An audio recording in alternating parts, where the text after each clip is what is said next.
José Moussanji. José Moussanji. Fils de papa Jean-Pierre. Moi, tata Jean-Pierre. Jean-Pierre Katumbi. Exact. De maman Georgette. La maman Georgette. Quel est professeur?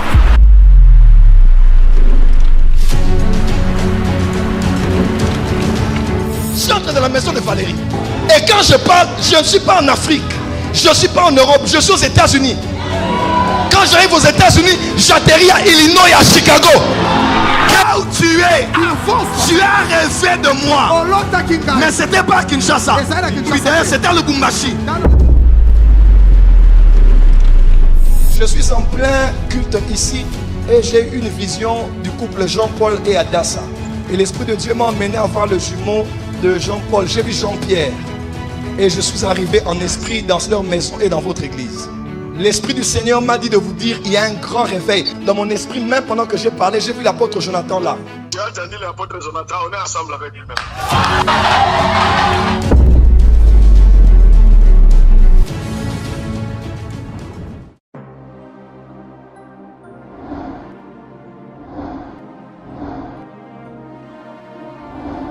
Dimanche dernier, j'ai parlé de l'école de Dieu. Aujourd'hui, je veux parler d'un message qui va aider. C'est toujours dans le grand thème, comment recevoir la récompense du prophète et du juste. Mais je veux parler de l'importance du prophète. Le thème de ce matin, l'importance du prophète, ou du moins du ministère prophétique. L'importance du ministère prophétique ou l'importance du prophète. Amen. Deux Rois chapitre 2 verset 1 au verset 18. Dans ce message de ce matin, je tenterai de vous expliquer l'histoire de cette femme de Sunem que la Bible appelle la femme de distinction. La Bible dit de cette femme qu'elle a entendu parler de Élisée le prophète. Et elle a vu Élisée le prophète passer au devant de sa porte. Cette femme sunamite de distinction a invité le prophète Élisée rentrer chez elle et partager le repas avec elle. Suivez très bien. Elle voit le prophète Élisée passer et elle lui dit, prophète Élisée, rentrez chez moi, prenez place et mangez. Elle se dispose à faire à manger au prophète. Le prophète se rend chez la femme, il s'assoit à la table de la femme et il mange. Élisée le prophète mange. Quand vous lisez cette histoire, vous ne voyez pas le prophète Élisée se prononcer d'abord sur la maison de la femme. Élisée le prophète n'annonce aucune prophétie à la femme. On voit plutôt une femme invitée, un homme de Dieu. On voit secondo la même femme préparée pour l'homme de Dieu. On voit troisième cette femme disposer la nourriture sur la table pour le prophète de Dieu. En quatrième point, on voit la femme dit à son mari, cet homme qui passe chez nous est un homme saint de Dieu. On n'a pas encore vu le prophète Élisée exercer son ministère de prophète dans la maison de cette femme. Mais on voit plutôt une femme qui prend des initiatives à l'endroit du prophète Élisée. Suivez-moi très bien. Pour les personnes qui viennent à l'église et qui rapidement veulent que Dieu change leur vie, Dieu n'est pas le premier à agir dans votre vie. C'est vous qui devez d'abord mener les premiers pas envers Dieu. Suivez-moi très bien.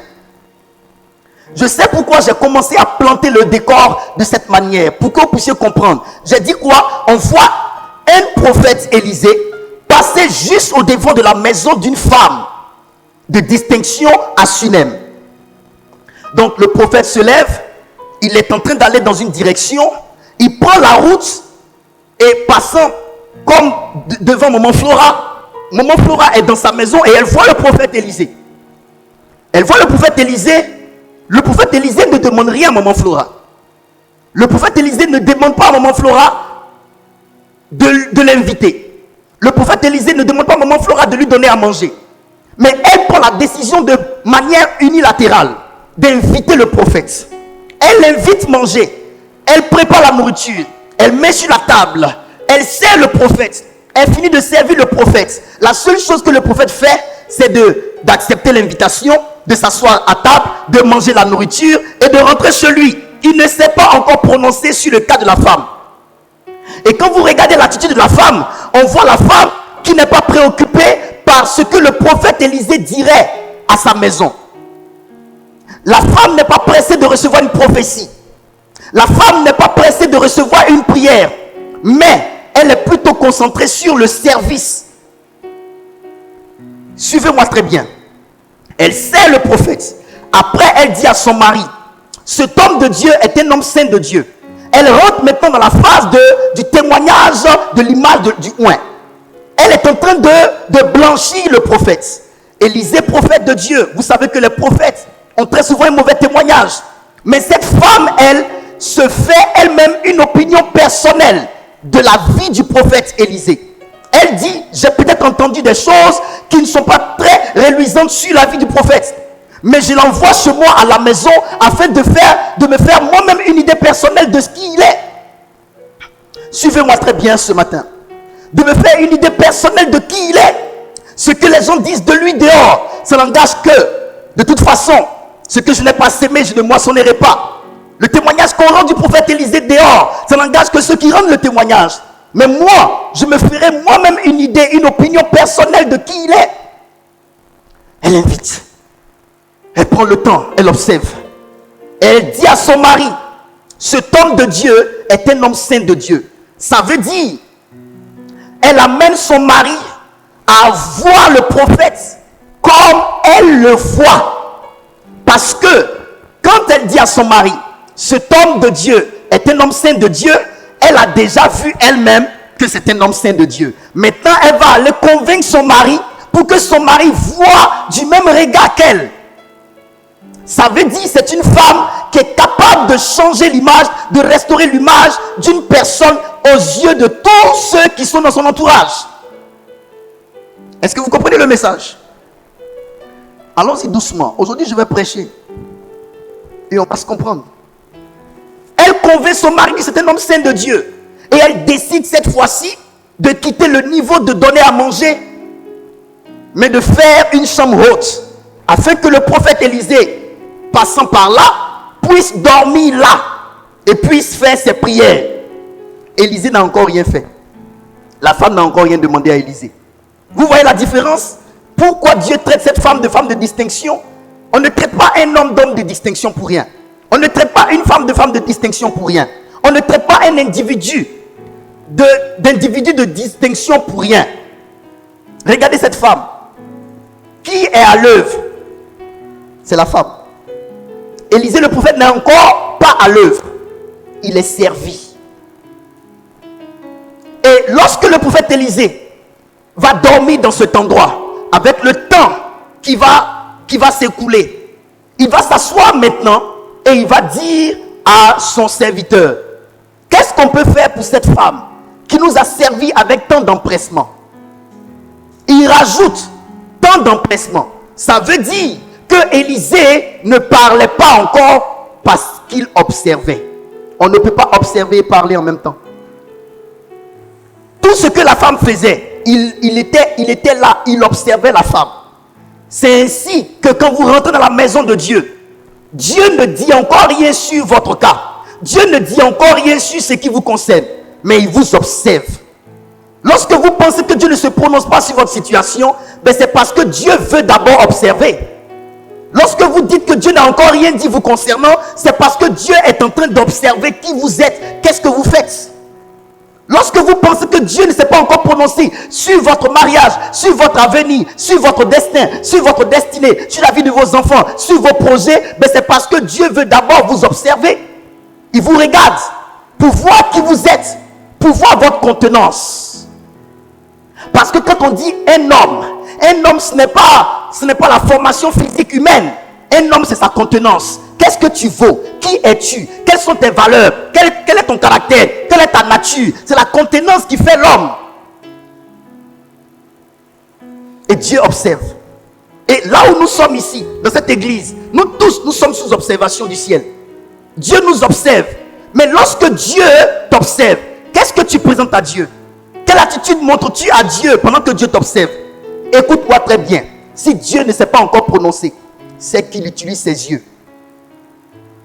Quand Dieu se prive d'agir avec ses mains, c'est qu'il s'est donné le droit d'observer avec ses yeux. Il observe vos attitudes. Il observe vos murmures. Il observe vos comportements. Il observe votre vie. Il regarde à ce que vous faites. Il regarde à vos comportements. Il regarde dans votre cœur. Il regarde vos prédispositions. Il regarde vos pas dans la maison de Dieu. Il regarde votre façon de voir l'œuvre de Dieu. Il regarde votre façon de traiter avec tout ce qui concerne le royaume. Il regarde votre façon de gérer l'intercession. Il regarde votre façon de gérer l'évangélisation. Il regarde, est-ce que vous êtes pour tout ce qui concerne le royaume ou vous êtes contre tout ce qui concerne le royaume? Est-ce que vous répondez oui lorsqu'on lance un appel qui concerne l'évangélisation, qui concerne l'œuvre de Dieu, qui concerne l'argent qu'on doit donner pour l'œuvre de Dieu, qui concerne dans les choses qu'on doit faire pour l'œuvre de Dieu? Est-ce que quand Dieu regarde, il te voit répondre oui? Dieu observe. Dieu observe. Dieu observe. Le prophète Élisée observait la femme. Et il va se prononcer sur son cas. Il dit, cette femme nous a servi avec tant d'empressement. Ça veut dire qu'il a tellement observé la femme qu'il voyait qu'elle était pressée de faire les choses qui se rapportaient à lui, le prophète Élisée. Tout ce qui concerne le prophète était une priorité pour la femme. Et le prophète Élisée remarquait tout ça. Votre façon de répondre oui à ce qui concerne l'œuvre de Dieu, votre façon de répondre à ce qui concerne tout ce qui concerne Dieu, Dieu regarde. Il regarde l'acte que vous posez et il regarde comment vous posez l'acte. Il regarde tout ça, il observe. Nous sommes observés. Amen. Voici l'histoire que nous partageons depuis. Et la Bible dit, Élisée le prophète a dit à la femme, a dit à son serviteur d'appeler la femme. Je vous conte juste l'histoire. Quand il appelle la femme vient. Et il dit à la femme, voici, tu nous as servi avec tant d'empressement. Qu'est-ce que tu veux qu'on te fasse? Qu'est-ce que tu veux qu'on fasse pour toi? Et la femme a dit qu'elle n'a besoin de rien. Elle est bien dans son pays. Il dit, veux-tu qu'on parle de toi au roi? Ou qu'on parle de toi au chef d'armée?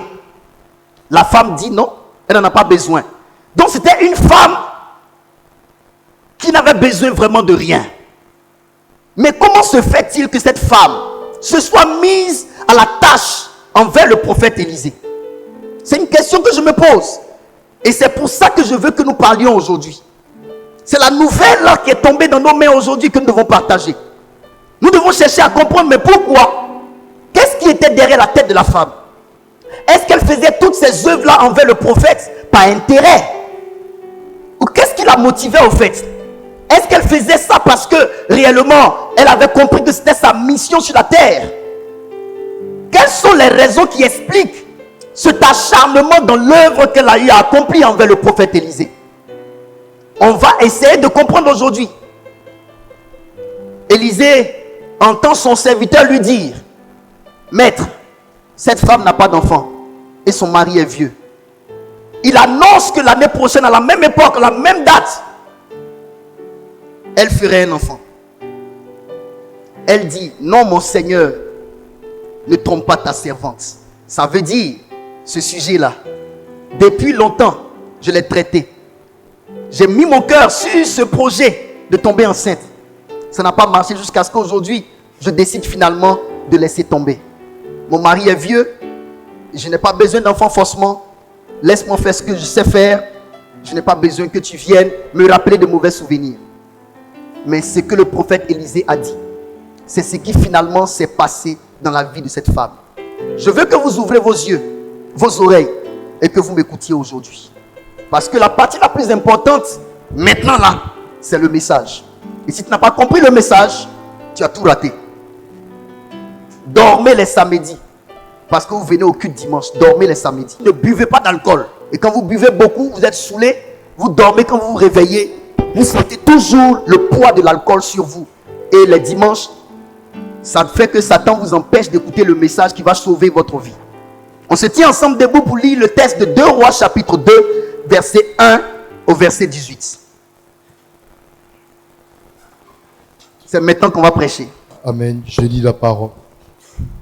Lorsque l'Éternel fit monter Élie au ciel dans un tourbillon, Élie partait de Gilgal avec Élisée. Élie dit à Élisée, reste ici, je te prie, car l'Éternel m'envoie jusqu'à Bethel. Reste ici, je te prie, car l'Éternel m'envoie jusqu'à Bethel. Élisée répondit, l'Éternel est vivant et ton âme est vivante. L'Éternel est vivant et ton âme est vivante. Je ne te quitterai point. Et ils descendirent à Bethel. À Bethel, oui. Les fils des prophètes qui étaient à Bethel sortirent vers Élisée et il lui dit, sais-tu que l'Éternel enlève aujourd'hui ton maître au-dessus de ta tête? Et il répondit, je le sais aussi, taisez-vous. Très bien, je le sais aussi, taisez-vous. Écoutez très bien. Oui, continue. Élie lui dit, Élisée, reste ici, je te prie, car l'Éternel m'envoie à Jéricho. Il répondit, l'Éternel est vivant et ton âme est vivante. Je ne te quitterai point. Et ils arrivaient à Jéricho. On voit un père qui veut se désolidariser de son fils. On voit un père qui soumet son fils à l'épreuve de la séparation. Mais on voit également un fils qui décide de rester loyal envers son père malgré toutes les étapes franchies avec lui. Ça, c'est une grande leçon. Et j'en ai parlé dimanche passé. L'épreuve de l'indifférence, l'épreuve de la séparation, l'épreuve de quitte-moi, laisse-moi, abandonne-moi. Continue. Les fils des prophètes qui étaient à Jéricho s'approchaient d'Élisée et lui dirent, sais-tu que l'Éternel enlève aujourd'hui ton maître au-dessus de ta tête? Et il dit, je le sais, taisez-vous. Vous voyez, il y a deux choses. Il y a non seulement le prophète Élie qui dit à son fils spirituel de le laisser parce qu'il s'en va d'un point A à un point B, mais il y a aussi à chaque carrefour, à chaque étape, des fils de prophètes. Ils sont aussi prophètes qui sont au courant de ce que Élie va quitter la terre et qui demandent à Élisée, à la vérité, ils disent à Élisée, abandonne-le, quitte-le. C'est la même chose. Son père lui dit, laisse-moi ici. Et les fils de prophètes aussi viennent pour dire, il s'en va pour mourir, abandonne-le. Ce sont des épreuves. Ce sont des épreuves. Allons-y, continue. Élie lui dit, reste ici, je te prie, car l'Éternel m'envoie au Jourdain. Il répondit, l'Éternel est vivant et ton âme est vivante. Je ne te quitterai point. Et ils poursuivirent tous deux leur chemin. 50 hommes d'entre les fils des prophètes arrivaient et s'arrêtaient à distance vis-à-vis, et eux deux s'arrêtaient au bord du Jourdain. Alors, Élie prit son manteau, le roula et en frappa les eaux qui se partageaient ça et là. Et ils passaient tous deux à sec. Lorsqu'il eut passé, Élie dit à Élisée, demande ce que tu veux que je fasse pour toi, avant que je ne sois enlevé d'avec toi. Demande ce que tu veux que je fasse pour toi. Un papa qui a dit à son fils, laisse-moi ici, finit par dire à son fils, demande-moi maintenant ce que tu veux. Oui. Je veux que vous écoutiez très bien ce message. Un père spirituel qui dit à son fils, laisse-moi ici, mais qui finalement dit au même fils, il change de message maintenant. Parce que le fils a suivi son père dans toutes les voies dans lesquelles Dieu a conduit son père. Il dit maintenant, demande-moi ce que tu veux avant que je ne te quitte. Continue mon garçon. Élisée répondit, qu'il y ait sur toi, je te prie, une double portion de ton esprit. Élie dit, tu demandes une chose difficile, mais si tu me vois pendant que je serai enlevé d'avec toi, cela t'arrivera. Ainsi, sinon, cela ne t'arrivera pas. Cela n'arrivera pas, oui. Comme il continuait à marcher en parlant, voici un char de feu et des chevaux de feu les séparaient l'un de l'autre. Et Élie monta au ciel dans un tourbillon. Élisée regardait et cria, mon père, char d'Israël et sa cavalerie. Comment Élisée a appelé Élie? Il a appelé mon père, mon père. L'héritage appartient au fils. comment tu appelles ton père spirituel? Vous savez, quand on enseigne souvent aux gens d'appeler leur père papa, il y a d'autres qui se lèvent contre ça. Tout est dans l'appellation. Oui, tout est aussi dans l'appellation. Quelqu'un que tu tiens en estime, tu ne peux pas l'appeler d'un nom de quelqu'un de banal. Ah oui, la façon dont tu appelles une personne va déterminer le type de relation que tu vas avoir avec la personne. Va déterminer également ce que tu recevras de la personne. Amen. Mon père, continue. Char d'Israël et sa cavalerie. Et il ne le vit plus. Saisissant alors ses vêtements, il les déchira en 2 morceaux. Et il releva le manteau qu'Élie avait laissé tomber. Puis il retourna et s'arrêta au bord du Jourdain. Oui. Il prit le manteau qu'Élie avait laissé tomber et il en frappa les eaux et dit: Où est l'Éternel, le Dieu d'Élie? Lui aussi, il frappa les eaux qui se partageaient ça et là, et Élisée passa. Verset 15. Les fils des prophètes qui étaient à Jéricho vis-à-vis, l'ayant vu, dirent: L'esprit d'Élie repose sur Élisée. Et ils allaient à sa rencontre et se prosternaient contre terre devant lui. Vous voyez, ceux qui ont dit à Élisée: Laisse ton papa, il va mourir là. C'est les mêmes qui ont reconnu que l'esprit de Élie repose sur Élisée et ils se sont prosternés devant Élisée. C'est les mêmes. Les mêmes qui ont tenté le petit d'abandonner son père spirituel. Les mêmes ont reconnu que l'esprit de Élie était sur Élisée et ils se sont mis à genoux devant Élisée. Vous allez voir maintenant ce qu'ils vont faire. Ils vont maintenant chercher à aller prendre le corps de Élie. Continue. C'est maintenant ils ont vu que Élie est bon. C'est maintenant ils ont vu que Élie est un bon père et qu'ils peuvent recevoir de Élie. C'est maintenant ils vont commencer à se jouer les intéressants pour aller chercher Élie. Continue, ils vont voir. Ils lui dirent: Voici, il y a parmi tes serviteurs 50 hommes vaillants. Veux-tu qu'ils aillent chercher ton maître? Vous voyez? Veux-tu qu'ils aillent chercher ton maître? Continue. Peut-être que l'esprit de l'Éternel l'a emporté et l'a jeté sur quelques montagnes ou dans quelques vallées. Il répondit: Ne les envoyez pas. Ne les envoyez pas. Mais ils ne vont pas écouter. Continue. Mais il se pressait longtemps et il dit: Envoyez-les. Ils envoyaient les 50 hommes qui cherchaient Élie pendant 3 jours et ne le trouvaient point. Merci. Alléluia. Asseyez-vous dans la présence du Seigneur. Je ne vais pas prêcher avec trop d'énergie parce que aussi fatigué. Mais je veux que tu écoutes le contenu de ce que je vais dire. Et je sais que ce message va changer ta vie. Je le sais.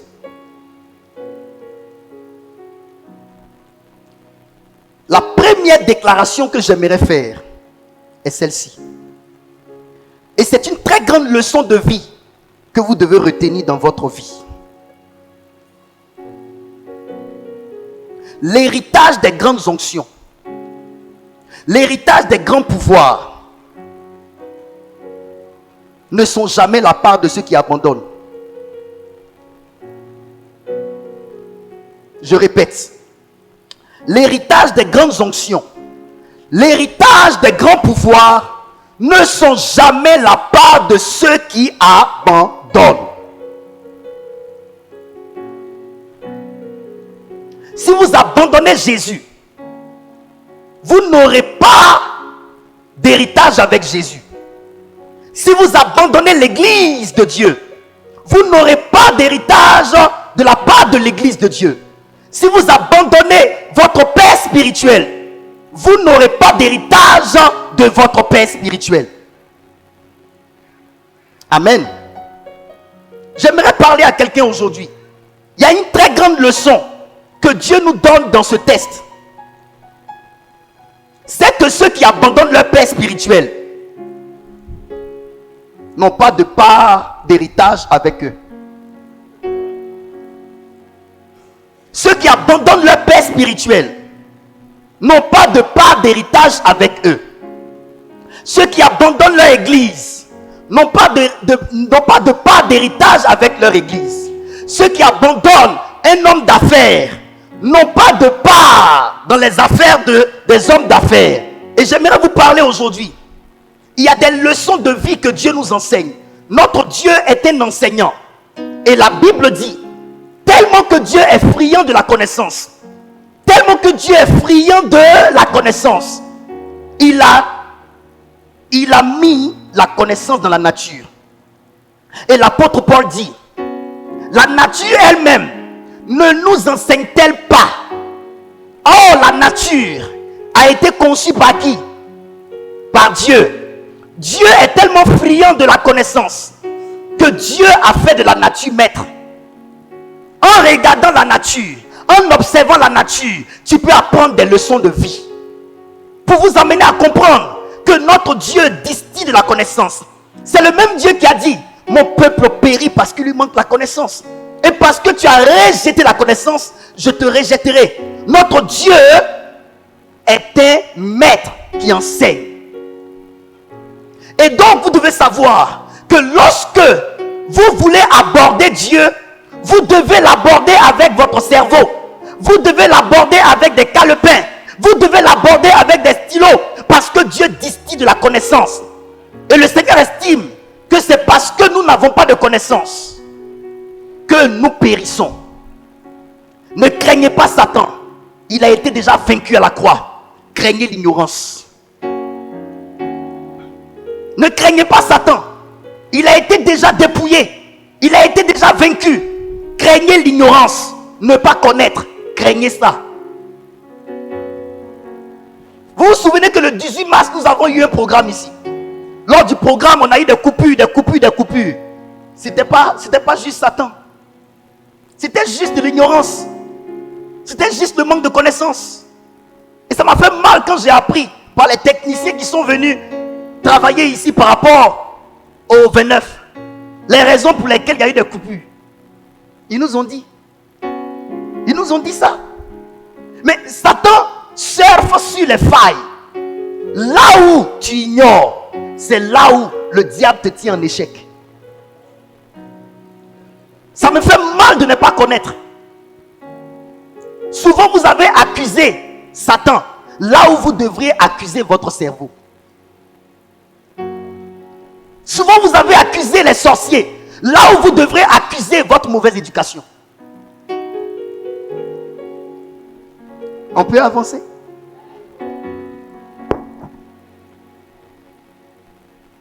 Élie et Élisée.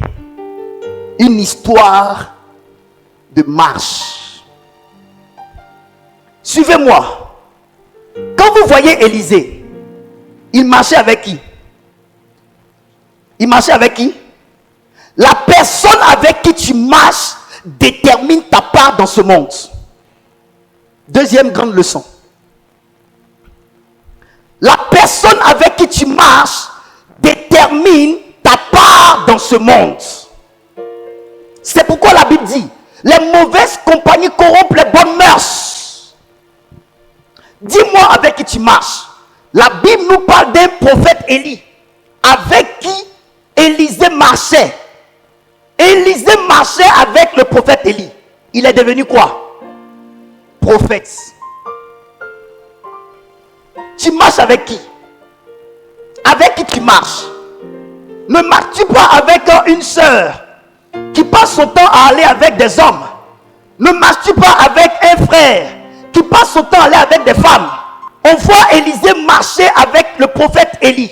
Avec qui marches-tu? Il marche avec lui. Maintenant, troisième vérité. La marche d'Élie était guidée par qui?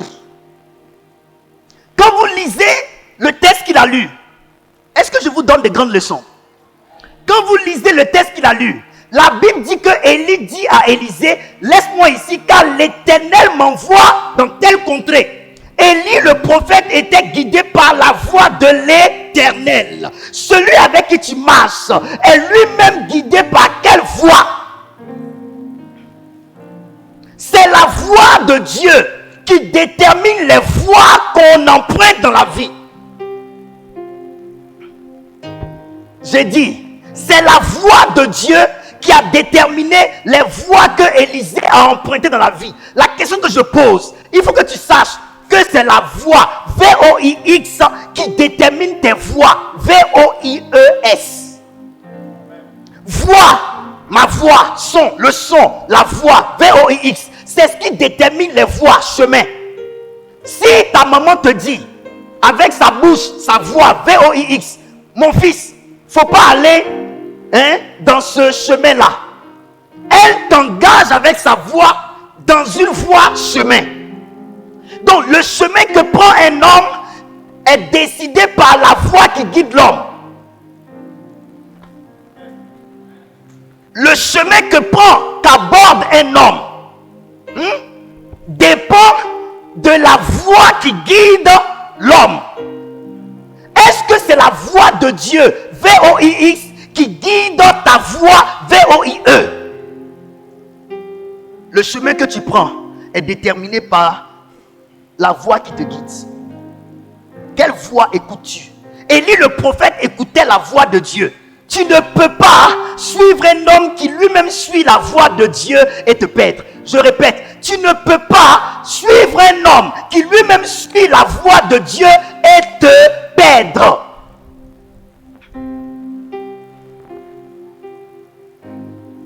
Tu ne peux pas suivre un homme qui lui-même suit la voix de Dieu et te perdre. L'Éternel est mon berger. Il me conduit dans de... Pourquoi il te conduit? Parce qu'il est ton berger. Le berger, il est devant les brebis. Les brebis suivent le berger. Et le berger là, nous notre berger, Jéhovah Jireh, Jéhovah Sikenu, Jéhovah Ra, Jéhovah Rapha, lui El Roi, le Dieu que nous nous servons. Ce Dieu-là, il te conduit dans de verts pâturages. Il ne te conduira pas dans des pâturages troubles. Il ne te conduira pas dans des pâturages désertiques. Il ne te conduira pas dans des pâturages à problème. Il ne te conduira pas.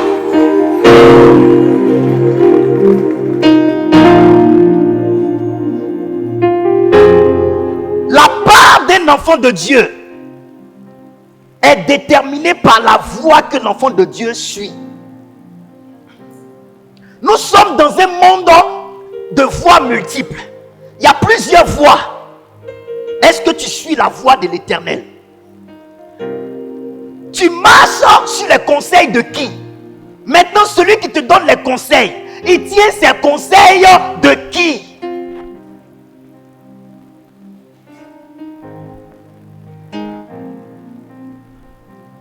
Votre vie est à l'image de votre leader que vous suivez.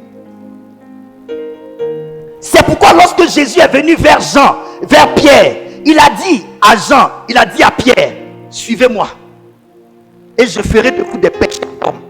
Mais quand il dit, suivez-moi et je ferai de vous des pécheurs d'hommes, ça veut dire que leur identité et leur activité, quand il est venu les trouver, était le fruit de la suite d'un leader.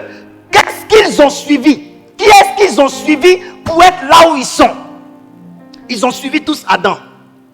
Parce que Adam était le leader de toute l'humanité. Et parce qu'il a pris la décision de manger le fruit de la connaissance du bien et du mal, il a péché et nous tous nous avons aussi péché. Il a conditionné notre identité. Il a conditionné notre part dans le monde parce qu'il était notre leader et que nous le suivions. Mais Jésus, pour t'amener à être un homme nouveau, il te demande simplement quelque chose. Ne le suis plus, suis-moi. C'est simple. Papa, prie pour moi pour que ma vie change. Je prie pas pour que ta vie change. Pour suivre un autre modèle qui a sa vie qui est transformée. C'est le leadership qui transforme. Vous n'avez pas besoin qu'on prie pour que votre vie change. Vous avez juste besoin de suivre un modèle parfait, un modèle transformé, un modèle utile. Tu suis qui? À force de suivre le prophète Franck Romaric, tu finiras par être comme moi. Le problème, c'est que nous venons à l'église. Nous voulons que l'homme de Dieu prie pour nous. Il prie pour nous. Mais qui nous suivons? Écoutez, la prière d'un homme de Dieu n'est pas efficace tant que l'homme de Dieu n'est pas un modèle pour nous qu'on suit. La prière ne change pas plus que le modèle qu'on suit. Et il y a beaucoup de chrétiens, mais qui sont à l'église, mais qui ont pour modèle des gens qui servent le diable dehors. Qui tu suis?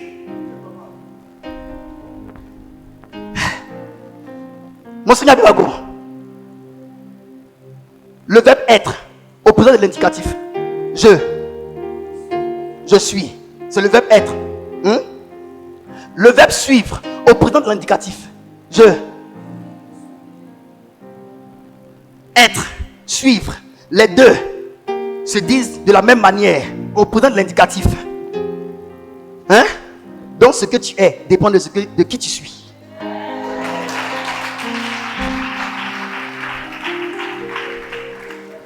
Ce que tu es dépend de qui tu suis. Les deux se disent de la même manière. Suivre, je suis. Le verbe être au présent de l'indicatif. Je suis. Ce que tu es, c'est ce qui tu suis. Donc, qui vous suivez? Vous venez à l'église, mais qui est votre modèle? Est-ce Christ? C'est pourquoi l'apôtre Paul a dit, soyez mes imitateurs, comme moi-même je le suis de Christ. Qui tu suis? Mon fils, est-ce que ton père spirituel est ton modèle inspirant? Vous pouvez prendre votre père spirituel comme votre modèle, mais il peut ne pas être votre modèle inspirant. Oui. Il y a des gens qui viennent à l'église, mais leur modèle c'est dehors. Je peux accepter que tu es un modèle dans le domaine du marketing, que tu es un modèle dans le domaine du travail, mais en termes de divinité, en termes de spiritualité, l'homme de Dieu devrait être ton modèle. Ton père spirituel devrait être ton modèle. C'est pourquoi je parle toujours aux hommes de Dieu. Travaillons sur nous. Travaillons sur nous pour être des modèles inspirants. Que nos enfants spirituels nous regardent et veuillent devenir comme nous. Veuillent copier notre cœur. Veuillent copier notre capacité de pardonner. Veuillent copier notre capacité de résilience. Veuillent copier notre effort. Veuillent copier notre courage. Veuillent copier ce que nous sommes. Ma fille, maman Agathe, je suis son warrior, son guerrier. Elle m'écrit. Elle dit toujours, je suis fier de toi. Elle me voit comme un modèle. C'est une femme battante, elle aime les affaires. Une femme courageuse, elle est seule à affronter. Elle voit son père qu'elle a connu qui n'était rien. Elle préparait les agoutis pour moi. Je mangeais souvent chez elle à la maison. Elle a tenu auprès de moi. Aujourd'hui, regardez là où elle est venue me trouver. Un tel homme qu'on a connu dans les salles de classe, qui après les salles de classe s'est retrouvé aujourd'hui dans ce lieu. Quand elle regarde, c'est un modèle.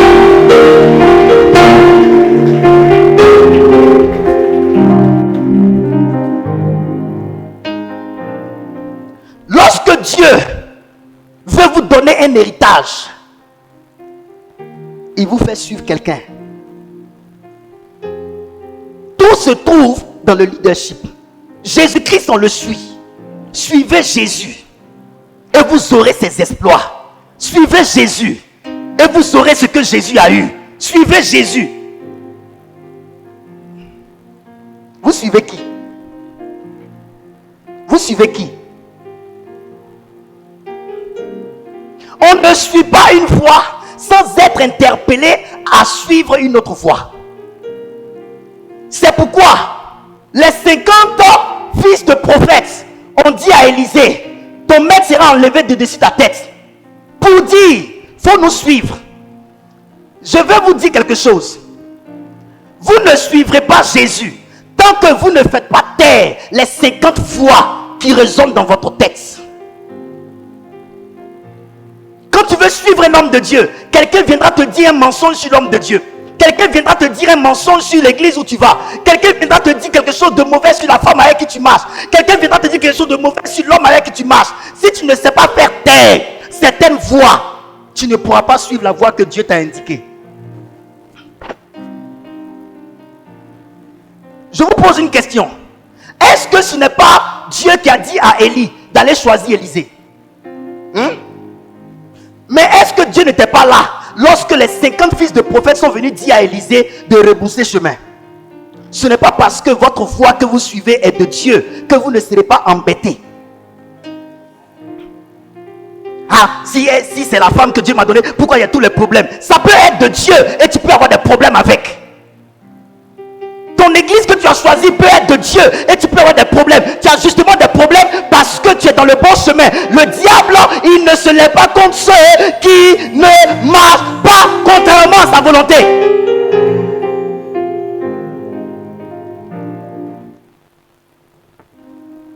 Le problème de beaucoup d'enfants de Dieu, ils n'ont pas de cran. Ils ne savent pas défendre leurs convictions. Ils n'ont pas de conviction personnelle. Tu as décidé de suivre le Dieu du prophète Franck Romaric. Même quand on te dira des choses, tu dois dire taisez-vous, comme Élisée. L'Esprit du Seigneur est vivant. Et mon âme, ton âme est vivante, je ne te laisserai pas. Je vous dis, vous n'aurez pas la part d'héritage si vous ne savez pas faire taire les voix qui vous disent abandonne ton père.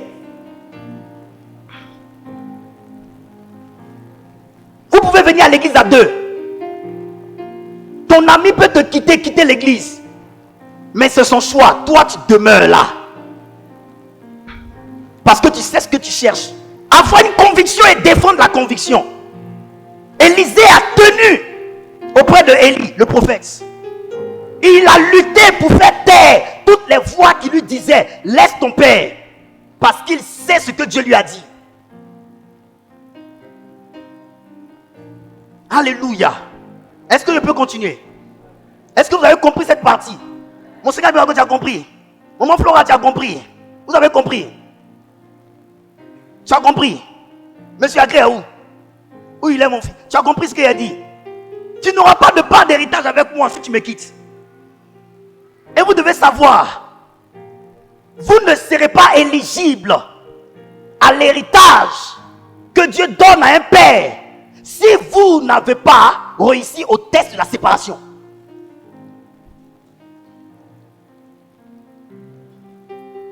Demandez à certains de vos pères. Ils vous diront que ce qui se passe entre mon fils et moi, je n'avais aucune intention qu'on se sépare. Il y a des choses qui se passent entre les relations. Mais tu sens que c'est le monde spirituel qui orchestre ça. Juste pour tester. Mais il n'y a pas d'intention de se séparer. Il y a des gens qu'il faut séparer pour que la destinée se manifeste. Il y a d'autres, tu ne dois pas te séparer.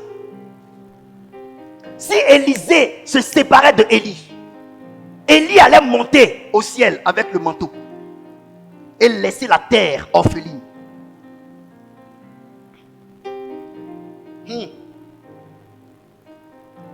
Je vous dis, le test de fidélité, c'est le meilleur test qui nous qualifie à la capture de l'héritage. Le test de fidélité est le meilleur test qui nous qualifie à la capture ou à l'acquisition de l'héritage en Dieu. Le test de fidélité.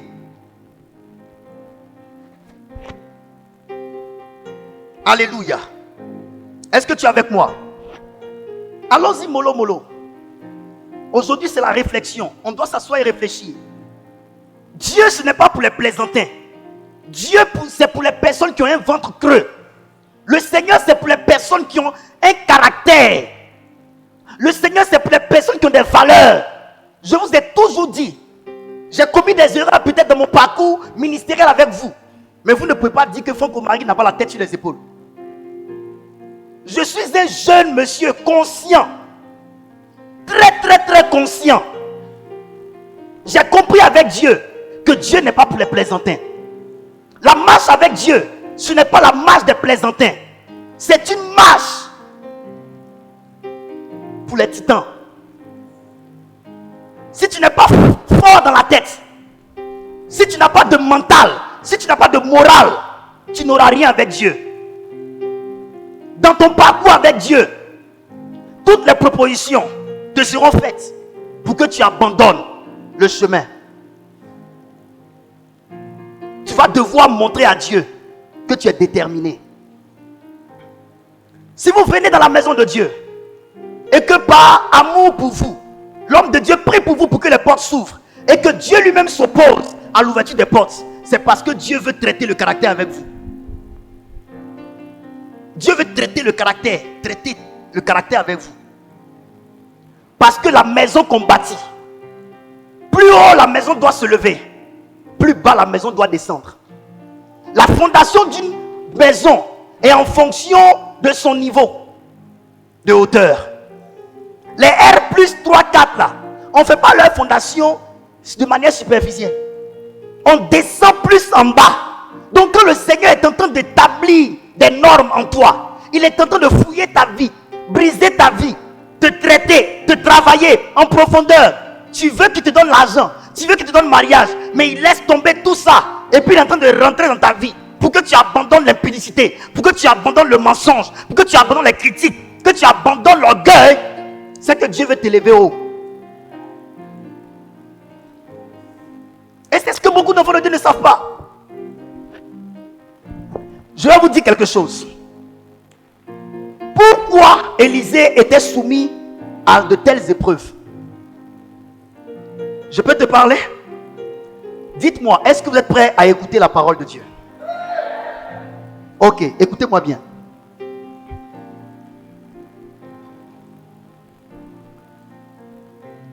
Quand Dieu a créé Adam, il a créé l'homme à son image et selon sa ressemblance. Hein? Pourquoi il a créé l'homme à son image selon sa ressemblance? C'est pour que les deux partagent la même nature. N'est-ce pas? Quand Dieu crée Adam à son image selon sa ressemblance là, est-ce que la nature de Dieu n'est pas en Adam? J'ai dit une dimension ne sera jamais ta part si tu ne ressembles pas à cette dimension. Ce que vous portez, c'est ce à quoi vous ressemblez. Je répète, ce que vous portez, c'est ce à quoi vous ressemblez.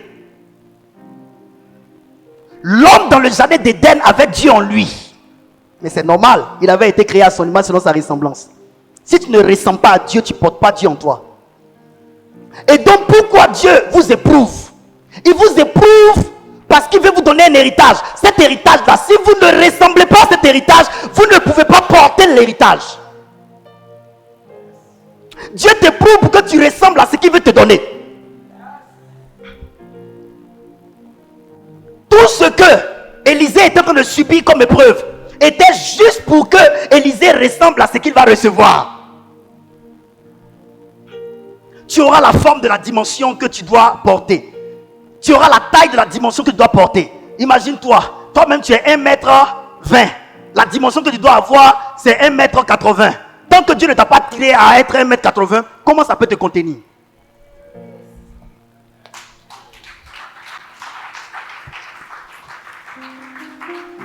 Dieu est en train de nous travailler. Tu ne te rends pas compte. Mais le temps que Dieu met à remettre à demain ce que tu cherches, c'est pour que finalement tu sois formé, travaillé, traité, pour que tu ressembles à ce que tu cherches. Et puis finalement, ça vient naturellement. Dis-moi, là où tu es là, tu es un humain. Est-ce que tu n'attires pas naturellement les humains? Si tu deviens chien tout de suite, tu es sûr que chien va venir vers toi. Vous attirerez ce qui vous ressemble naturellement.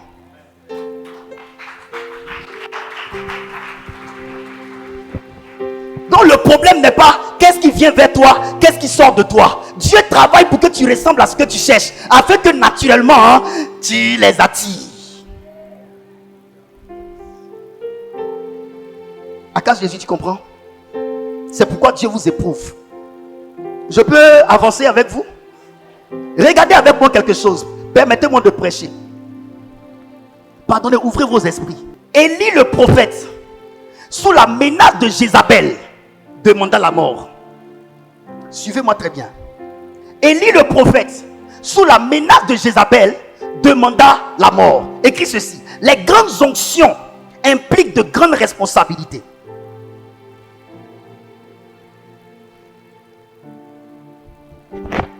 Les grandes onctions impliquent de grandes responsabilités. Les grandes onctions impliquent de grandes responsabilités.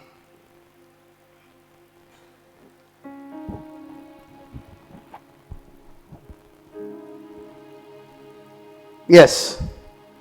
Je peux avancer avec toi? Je te donne une vérité. Le jour où Dieu te lèguera un grand pouvoir, la mort s'invitera à ta table. Gardez ça dans votre esprit. Le jour où Dieu vous lèguera un grand pouvoir, la mort s'invitera à votre table. Dieu avait donné un grand pouvoir à Élie. Le grand pouvoir que Élie avait a fait que Élie était sans cesse poursuivi par la mort. C'est pourquoi Dieu lui a donné le pouvoir de disparaître et d'apparaître. Parce que Akab voulait le tuer. Jézabel voulait le tuer. Souvent vous voulez de grandes dimensions. Est-ce que vous savez que recevoir une grande dimension sans avoir été outillé, préparé à l'avoir, ça fait de vous des morts certains. Allez-y dans nos villages. On dit dans la famille, elle a eu un grand diplôme. Le premier jour de travail, les sorciers l'ont tué. Ce pouvoir qu'elle a eu d'avoir ce travail a fait que le monde de la sorcellerie l'a ciblé. Ils l'ont tué. On dit il a eu un peu d'argent, ça a construit au village. Dès que tu mets la première pierre, on te tue. Les grands pouvoirs impliquent de grandes responsabilités. C'est pour cela que souvent Dieu veut que vous attendiez. Il veut que vous attendiez pour que non seulement il vous équipe, il vous forme. Et pour vous donner finalement ce que vous attendez. Si vous n'avez pas été préparé, outillé pour recevoir un pouvoir, vous ne tiendrez pas longtemps dans la vie. Parce que une grande onction, une grande dimension met votre tête à prix. J'ai dit quoi? Une grande onction, une grande dimension met votre tête à prix. Le monde des ténèbres va vous cibler pour vous détruire. Satan voudra vous couper la tête. Élie a demandé la mort. Le Seigneur m'a dit aujourd'hui, il dit mon fils, lorsque je donne un grand pouvoir de sauver à un homme, la première inquiétude de cet homme n'est pas le salut des âmes, mais c'est le salut de sa vie.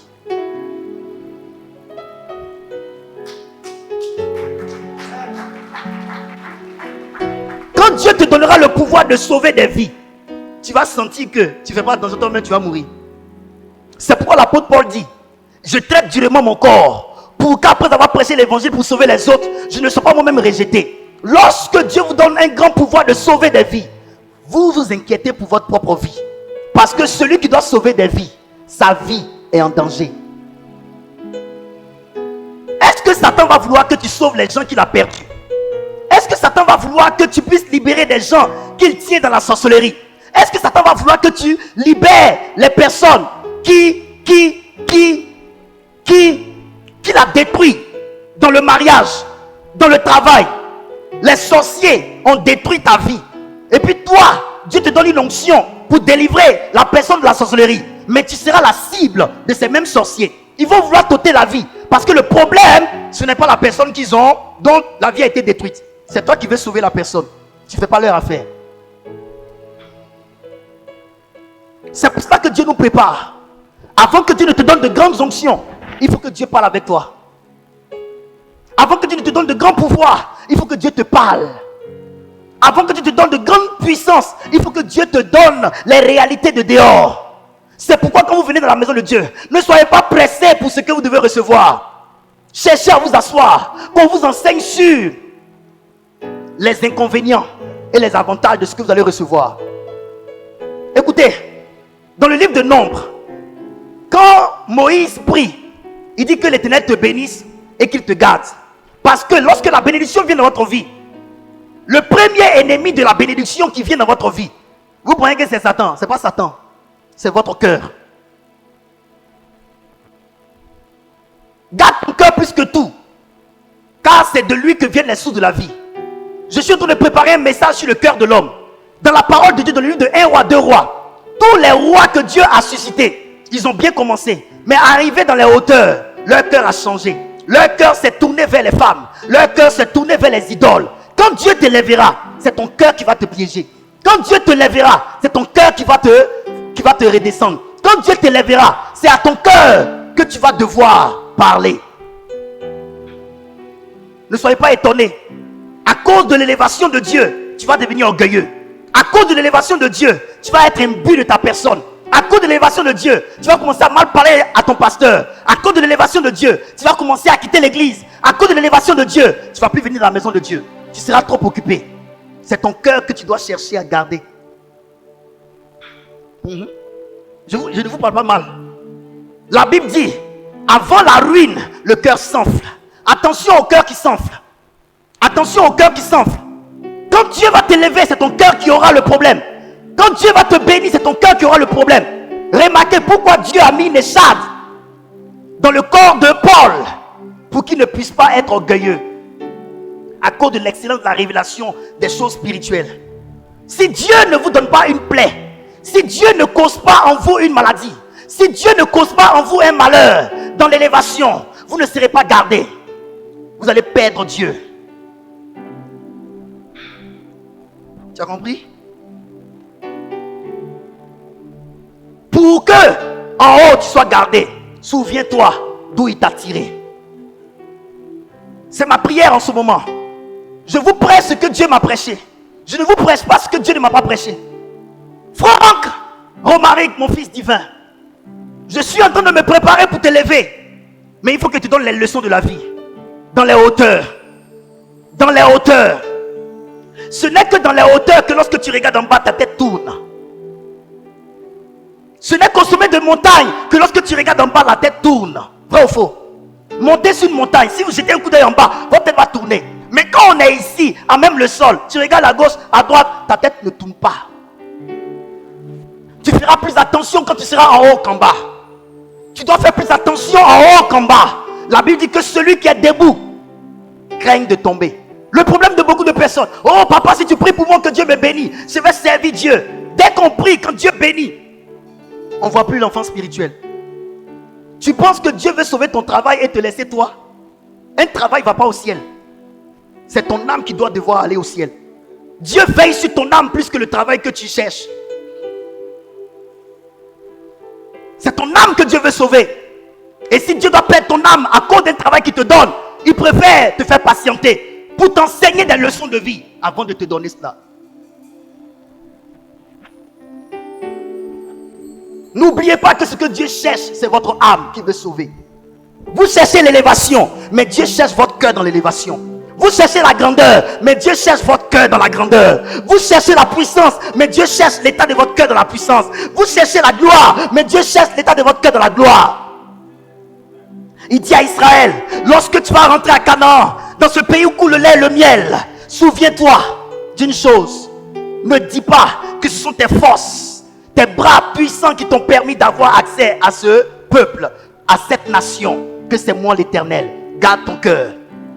Garde ton cœur. Garde ton cœur. Gardez votre cœur. Quand vous n'avez pas encore ce que vous désirez de Dieu, vous êtes bien. Mais quand vous avez reçu ce que vous désirez de Dieu, vous commencez à ne plus écouter vos pères. Vous commencez à ne plus écouter votre Dieu. Vous commencez à ne plus participer aux réunions. Vous êtes trop occupés. Vous n'avez plus le temps. Vous êtes devenus grands. La Bible dit dans le royaume de Dieu, celui qui veut être le plus grand de tous, qu'il soit le serviteur de tous. On verra ta grandeur dans ton rabaissement. On verra ton élévation dans ton humilité.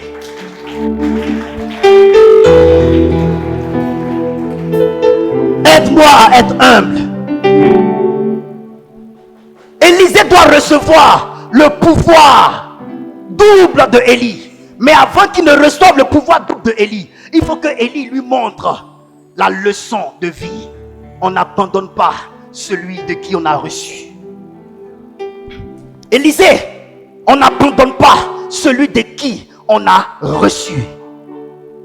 On n'abandonne pas l'Éternel. On n'abandonne pas la voix de l'Éternel. Celui qui a la voix de Dieu est celui qui mérite qu'on lui marque sa fidélité. Tu ne vas pas abandonner celui qui a la voix de Dieu pour aller écouter celui qui ne prie même pas une heure, qui n'entend pas la voix de Dieu. Quelle garantie as-tu pour la survie de ta destinée que tu passes écouter quelqu'un qui juste a vu un défaut, qui juste a vu des tares et qui te raconte, au lieu de quelqu'un qui se met à genoux, qui entend Dieu, qui a parti des records avec Dieu. Attention à qui tu donnes ton oreille. Élisée a mérité ce qu'il a eu. Ce n'était pas qu'une grâce. Il a dit à son père, je ne te laisserai pas. Il a témoigné sa fidélité à son père. Mais son père était dans quoi? Son père était dans le chemin dans lequel Dieu l'avait inscrit. Donc en marquant sa fidélité à son père, il marquait sa fidélité au Dieu qui a engagé son père dans le chemin de sa destinée. Il y a des hommes que quand vous suivez Dieu. Il y a d'autres que quand vous suivez le diable. Suis Élie, tu suivras Dieu. Suis les fils de prophètes, tu suivras le diable.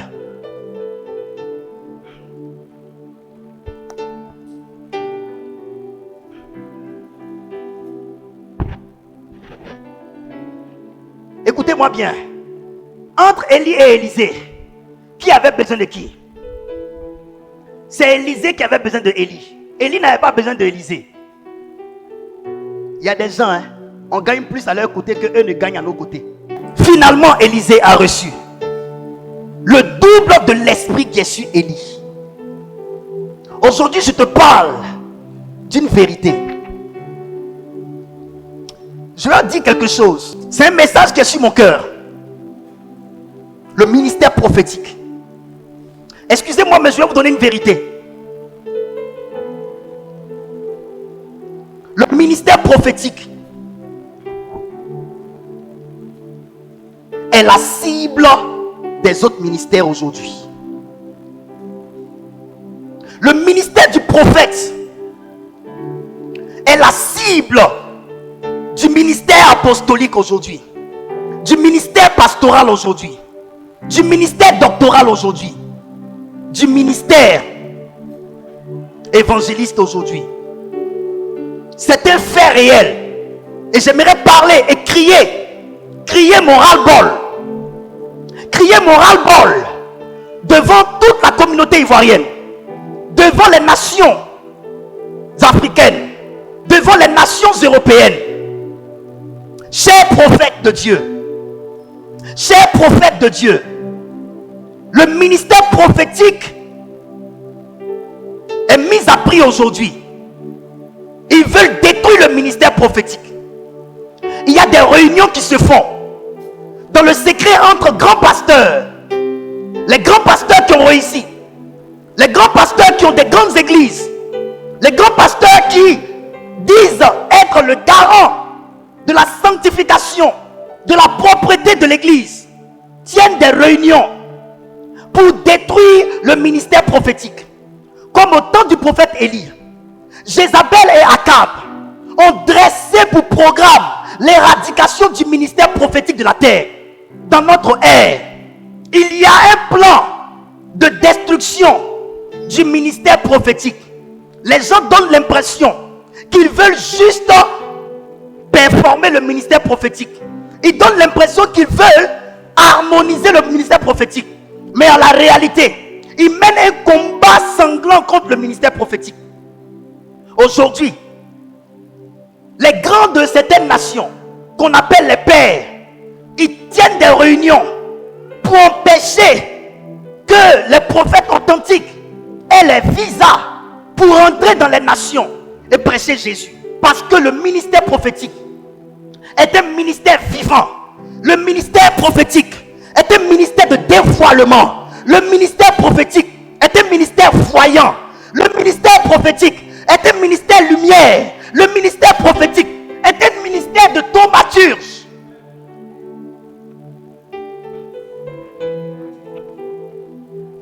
Et j'aimerais lancer un appel aux prophètes. Chers prophètes, sanctifiez-vous. Chers prophètes, changez de vie. Ne permettez pas aux pasteurs, ne permettez pas à nos frères d'avoir de quoi nous arrêter dans notre mission de prophète. Ils ont voulu tuer Élie le prophète. Élie était obligé de demander la mort parce qu'il n'y a pas un ministère qui est exposé à la mort plus que le ministère du prophète. Il a demandé la mort, le prophète Élie. Chaque fois qu'il y a un mouvement de Dieu sur la terre, c'est l'église elle-même avec ses grands pasteurs qui se lient contre le mouvement de Dieu. Au temps de Jésus, regardez ce qui s'est passé. Regardez ce qui s'est passé. Les sacrificateurs, les hommes du Sanhédrin se sont mis ensemble dans le noir pour faire des réunions, pour planifier la mort de Jésus. Chaque fois qu'il y a une grande dimension de Dieu sur la terre, l'église elle-même, qui a bien structuré, se sent en danger et en insécurité. Et il faut détruire le mouvement de Dieu. Il faut tuer le mouvement de Dieu. Mais suivez-moi aujourd'hui. La position de Dieu par rapport au combat que les gens mènent contre le pouvoir qui vient d'en haut. Suivez-moi aujourd'hui, je parle avec mon cœur. Pendant que Akab, pendant que Jézabel a envoyé une lettre à Élie. Ça, c'est pas prédication, ça, c'est prophétie. Donc, si vous n'êtes pas dans le prophétique, vous ne comprendrez pas le message. Pendant que Akab et Jézabel ont envoyé une lettre au prophète Élie pour lui dire, on va t'ôter la tête. Élie a commencé à grelotter. Il se sentait seul. Il a demandé la mort. Pitié de la vie de Élie. Je prêcherai un jour sur ça. Mais aujourd'hui, je m'en vais quelque part. Élie demanda la mort. Mais regardez la position de Dieu. Dieu dit à Élie, Élie mon prophète, le grand pouvoir que je t'ai donné est un pouvoir dont je connais l'impact, dont je connais l'effet. Je savais que ce ministère-là allait mettre ta vie en danger. Mais écoute-moi très bien. Tu peux aujourd'hui te soucier de ta vie. Tu peux vouloir mourir. J'accepte que tu meurs. Mais le ministère prophétique vivra. C'est pourquoi Dieu a accepté que Élie meure. Mais Dieu lui a dit, avant que tu ne meures, va me choisir Élisée. Parce que le ministère prophétique, je dois le conserver.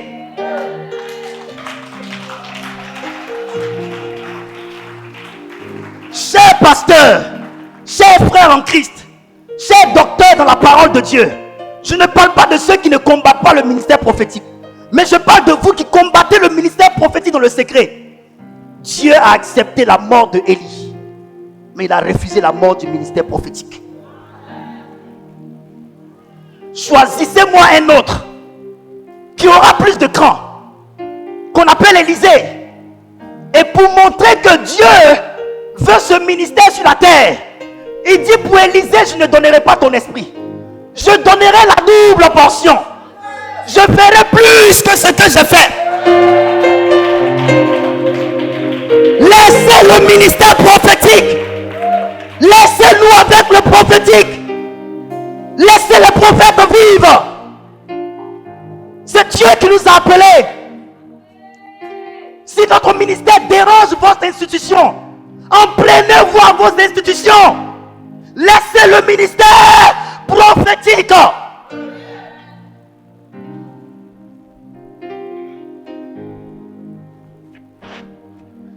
Jésus est venu avec la dimension dans le Sanhédrin. Voyez-les. Suivez-moi bien. Pas d'amusement. Pas d'amusement. C'est sérieux ce dont on parle. Les sacrificateurs se sont mis ensemble pour arrêter Jésus. Ils ont réussi à lui ôter la vie. Mais un ministère qui vient de Dieu, même quand on tue celui sur qui le ministère est, on ne peut l'arrêter. Jésus sur la terre ici était le seul à avoir cette dimension en lui. Mais quand ils l'ont mis à mort, ils ont répandu la dimension qui était en lui sur le monde. Toutefois que vous voudrez arrêter le ministère prophétique, vous le répandrez dans le monde. Chaque fois que vous vous lèverez contre le ministère prophétique, vous créerez une plus grande expansion du ministère prophétique. Plus vous tuerez les prophètes, plus de prophètes naîtront.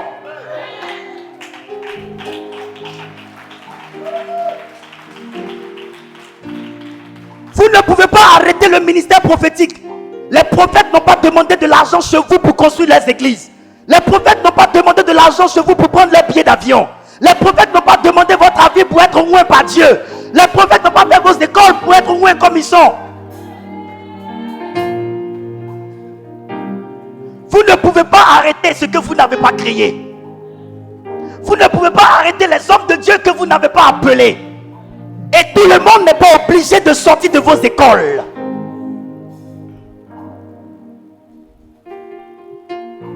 Lorsque vous prenez les fidèles des autres églises, c'est normal. Mais quand vos fidèles de vos églises viennent dans nos églises, on les a volés. La loyauté que vous prêchez dans vos églises, acceptez cette loyauté dans les autres églises.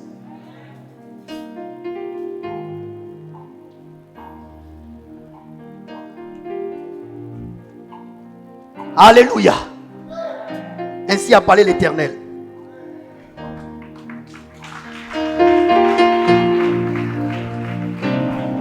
Mes chers enfants, je parle du ministère qui gêne et qui dérange.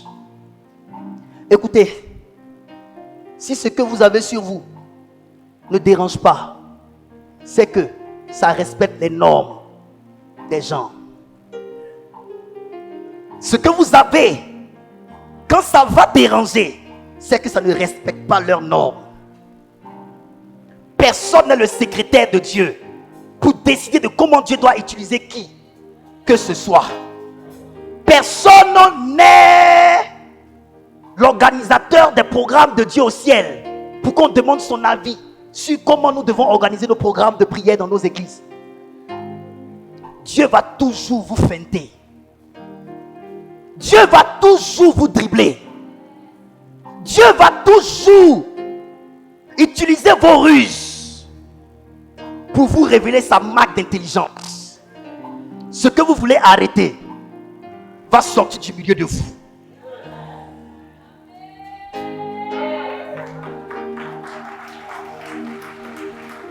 Dieu va élever un prophète dans ce pays. Dieu va susciter un prophète dans cette nation. Dieu va prendre un prophète dans cette nation pour confondre ceux qui veulent tuer le prophète. On ne pourra pas les arrêter. Ils sont nombreux. Il se fait un bruit.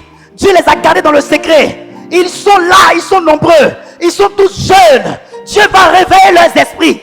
Il va répandre sa puissance sur eux. Dieu va les susciter dans ce pays.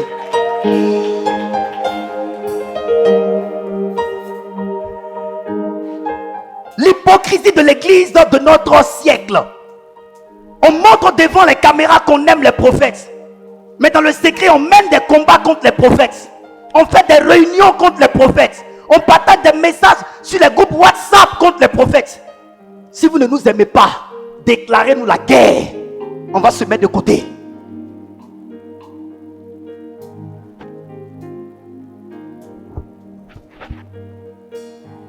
On ne peut pas arrêter le ministère prophétique. Plus on le combat, plus on le répand.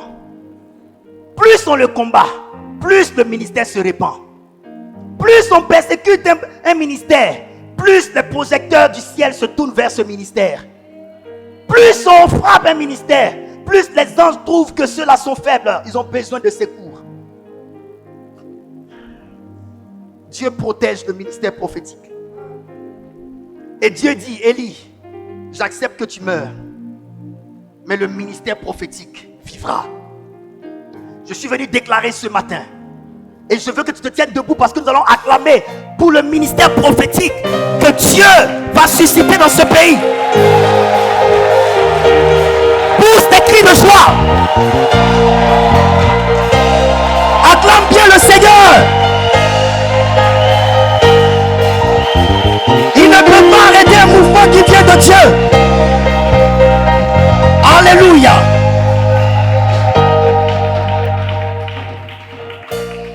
Asseyez-vous dans la présence de Dieu. Vous le combattrez en vain. Ce ministère vous battra. Ce ministère va battre ceux qui le combattent. Si ce n'est pas Dieu qui a suscité ce ministère. Si quand Jésus allait s'asseoir au sommet des cieux, Il n'a pas libéré les apôtres, les prophètes. S'il n'y a pas prophète parmi ceux que Dieu a libérés et que vous voulez forcément détruire, tuer ou bien vous voulez maîtriser, vous allez vous lever contre l'Éternel des armées. Ce ministère vivra et il survivra. Et à cause de cet acharnement contre les prophètes, Dieu va doubler l'onction sur les prophètes. Mais c'est ça Dieu, c'est comme ça Dieu fait les choses. Jésus, il nous dérange. Il dit ok, tuez-moi. Quand ils l'ont tué, il dit bien, je vous enverrai mon esprit. L'esprit de Dieu est descendu sur eux tous maintenant. Avant c'était lui seul. Maintenant là, sur eux tous. Il va vous emmerder avec ce que vous voulez combattre. Jésus va vous emmerder avec le ministère que vous voulez combattre. On ne peut pas se lever contre le prophète. Même si Dieu ne m'avait pas appelé prophète, j'allais combattre ce ministère prophétique parce que ça fait partie de ce que Dieu a libéré dans ce monde. Ils tiennent des réunions. Ne partez pas. Ils informent leur peuple. Ne partez pas. Ne partez pas à leur programme. Ils informent des gens. Ne partez pas à leur programme. Ils commencent à parler mal. C'est trop petit d'esprit que l'église se comporte comme ça. Vous avez votre argent, c'est pas plein. Nous, Dieu nous a donné la dimension. Oui, mes enfants, moi, je vais casser la baraque dans ce pays.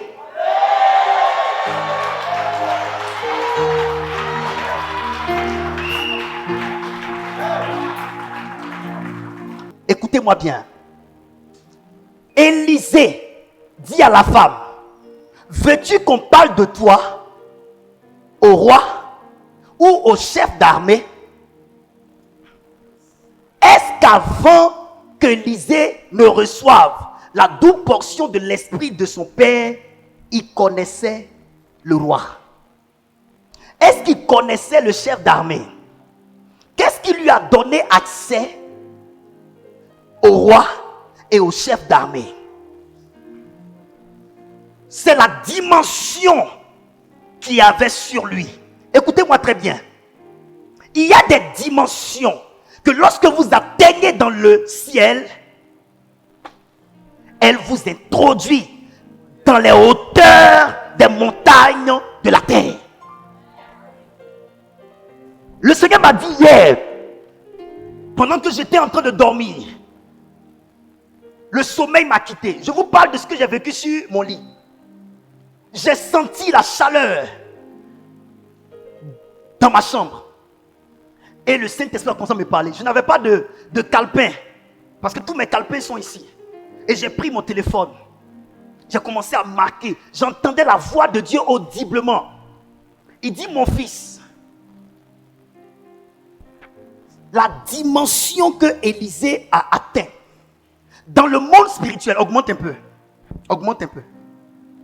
Dans le monde spirituel, c'était la clé pour ouvrir les portes élevées de la terre. Dès que cette dimension est descendue sur Élisée, cette dimension l'a mis nez à nez avec le roi. Cette dimension l'a mis nez à nez avec le chef d'armée. Écris une vérité.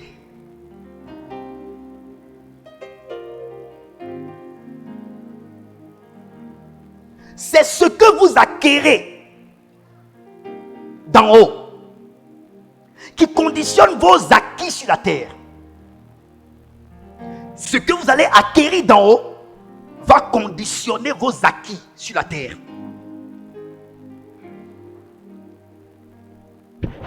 C'est ce que vous acquérez d'en haut qui conditionne vos acquis sur la terre.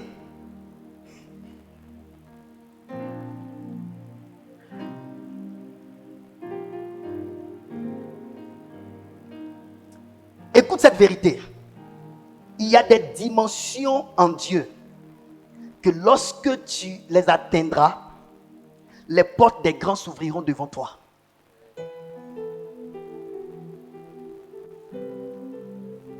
Écoutez-moi très bien.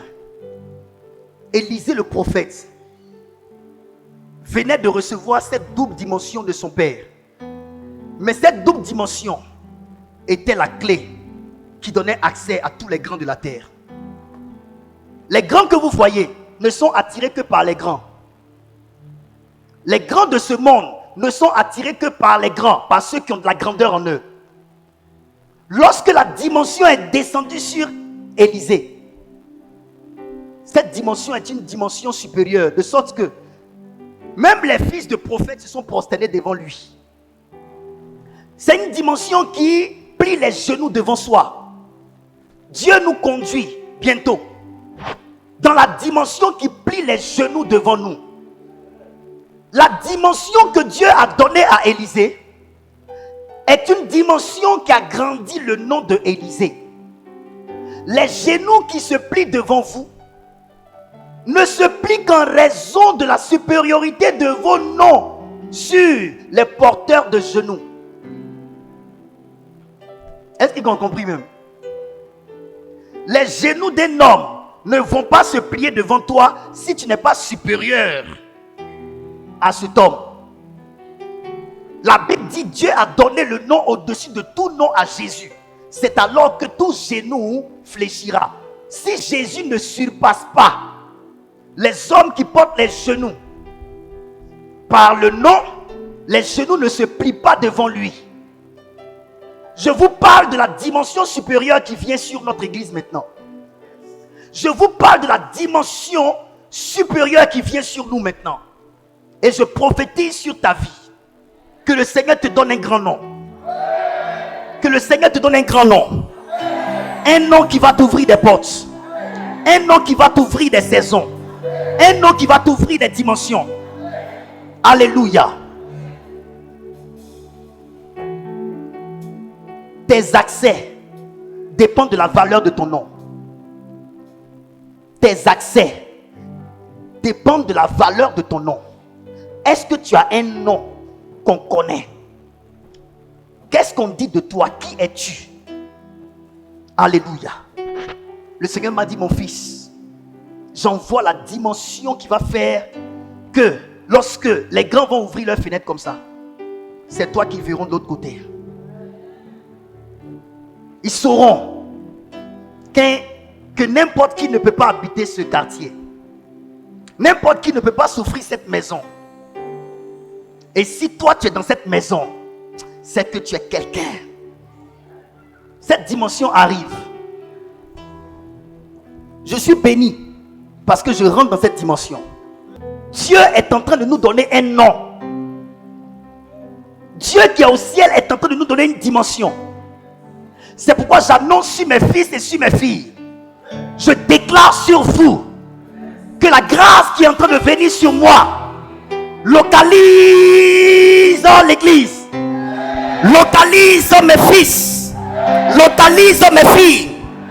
Travaillez dans les grandes institutions, dans le pétrole, à la BAD. Que la grâce de Dieu vous localise, que la puissance de Dieu vous localise. Au nom d'eux. Écoutez-moi bien. Je finis dans quelques temps. Pour ceux qui ne croient pas que Dieu peut enlever de la boue et faire asseoir la table des grands, asseyez-vous pieds sur vos chaises. Asseyez-vous pieds sur vos chaises. Comme David, rien ne présageait qu'il allait devenir roi. Mais asseyez-vous simplement. Il y a des gens qui ne croient que lorsque c'est accompli. Asseyez-vous tranquille. Asseyez-vous bien. Dieu va vous montrer qu'il peut prendre un insignifiant, le laver et le faire asseoir à la table des grands. Dieu qui est dans le ciel, il va ébranler les cieux. Il va descendre sur la terre. Il va mettre sa main dans la boue. Il va retirer ses fils. Il va retirer ses filles. Il va retirer ses élus. Il va retirer ses enfants. Dieu!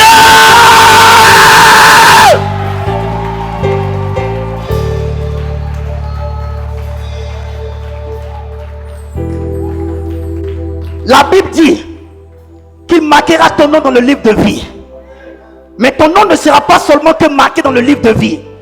Ton nom sera marqué dans les pages de l'histoire du monde. Par ta biographie, les gens vont s'inspirer. Par ton histoire, les gens vont s'inspirer. Par ton histoire, les gens vont prendre conscience. Le Élysée qui passait par Sunem n'était pas le Élysée qui s'occupait des 12 paires de bœufs de son père. Le Élysée qui passait par Sunem, c'était le Élysée, celui qui avait la double portion de l'esprit de Élie.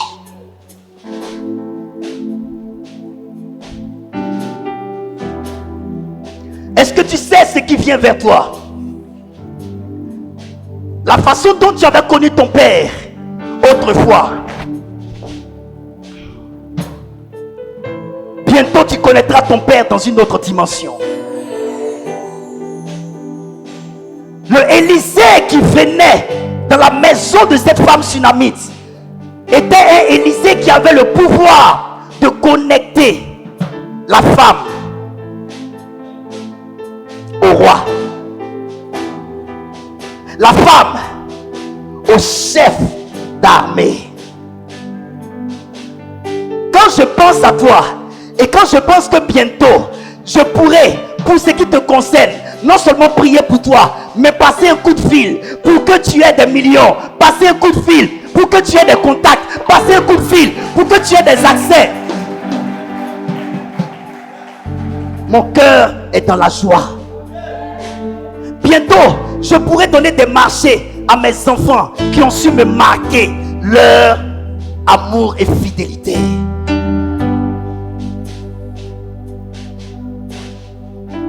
Le père que tu as connu autrefois est en train de se métamorphoser. Regarde ici. Qu'est-ce que tu vois? Année de la transfiguration arrive.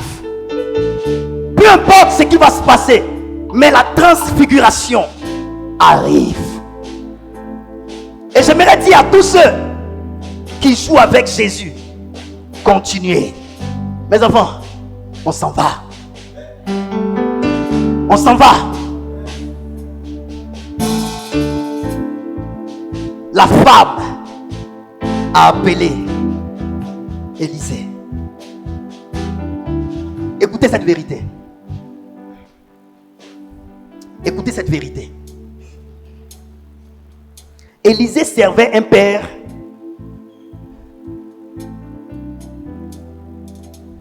au-dessus de qui le ciel était ouvert. Élie. Élie, c'est quelqu'un qui peut s'arrêter et puis le ciel est ouvert sur sa tête et il rentre.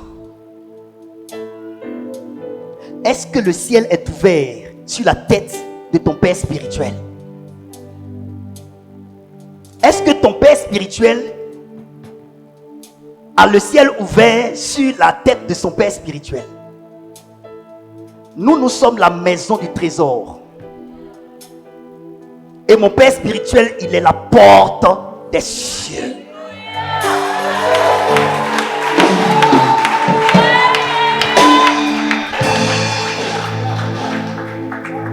Élysée, c'est quelqu'un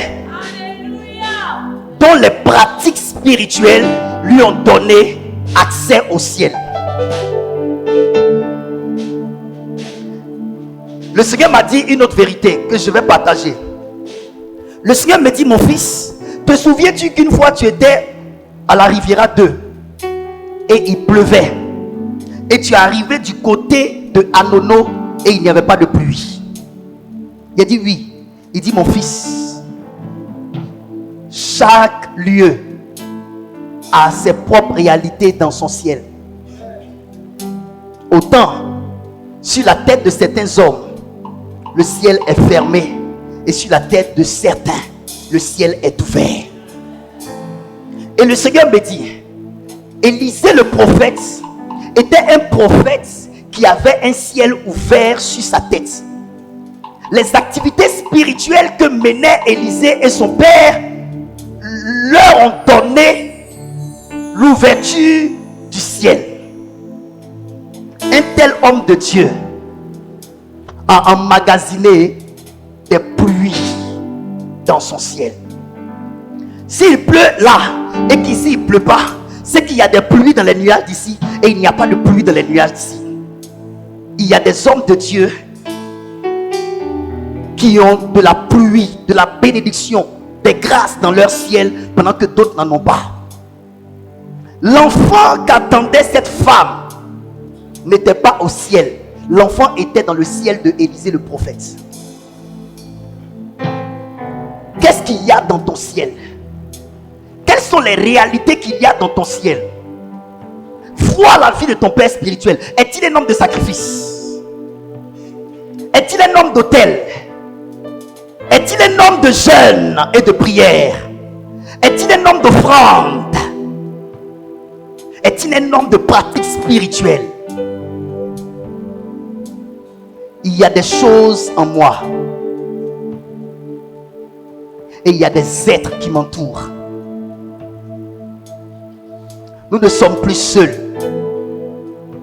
Qu'est-ce qui a changé la vie de cette femme?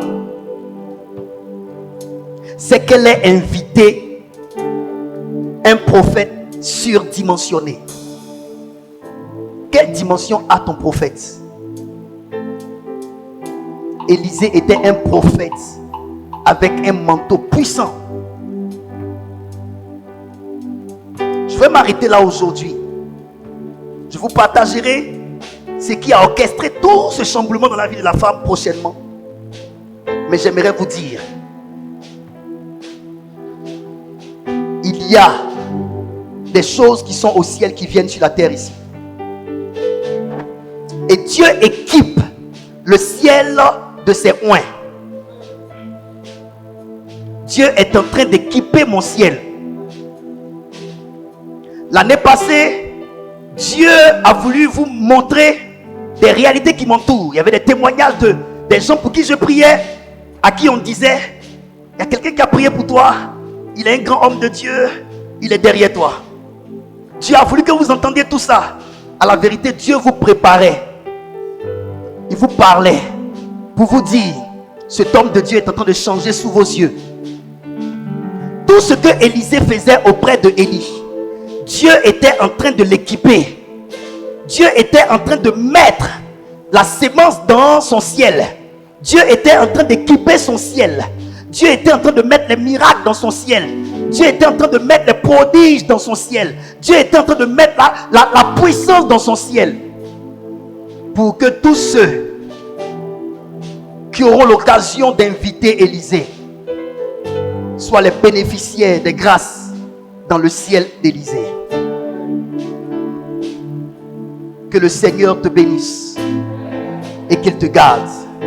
Que l'Éternel fasse luire sa face sur toi et que le Seigneur ne cesse d'accomplir ses promesses à ton égard. Sois élevé, sois puissant, qu'il travaille dans ton cœur et qu'il te catapulte pour la nouvelle génération. Que la grâce et la faveur de Dieu soient sur vous et que l'Éternel ne cesse de vous combler de ses lumières au nom de Jésus-Christ. Amen.